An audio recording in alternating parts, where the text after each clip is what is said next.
আজকে আমার হেসেলে চলছে বেলে মাছের প্রিপারেশন। ভালো লাগে তোমাদের বেলে মাছ খেতে? আমার তো বেশ ভালো লাগে। মাছটা বেশ মিষ্টি মিষ্টি হয়, দারুণ লাগে খেতে। আজকে করছি বেলে মাছ দিয়ে বেগুন আর আলু দিয়ে কাঁচা লঙ্কা দিয়ে তেল ঝোল করছি।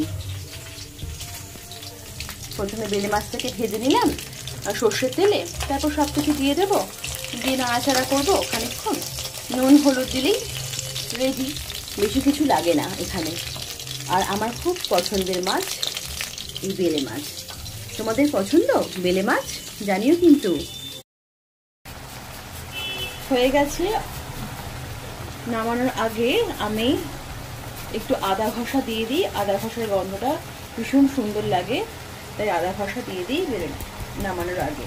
অ্যাকচুয়ালি বেলে মাছ প্রোটিন, ওমেগা 3 এবং ফ্যাটি অ্যাসিড যুক্ত, বিভিন্ন ভিটামিন ও খনিজে সমৃদ্ধ, যা হৃৎপিণ্ড ও মস্তিষ্ক ও হাড়ের জন্য কিন্তু বেশ উপকারী। তবে অতিরিক্ত সোডিয়াম বা পারদ থাকতেও পারে, তাই বেশি খেলে কিন্তু উচ্চচাপের সমস্যা হতে পারে। অনেকের আবার অ্যালার্জির ঝুঁকিও থাকে, তো যাদের অ্যালার্জি আছে তারা স্কিপ করতেই পারো। আদারওয়াইজ বেলে মাছটা বেশ সুন্দর লাগে, নরম মাছ, মিষ্টি জলের মাছ, মিষ্টি মাছ সুন্দর লাগে। হয়ে গেছে আমার অলরেডি রান্নাটা। শেষে একটু গরম জল দিয়ে দিলাম, দিয়ে নাড়াচাড়া করে নামিয়ে দেবো। এরপর পরিবেশনের সময় চলে আসবো তোমাদের কাছে।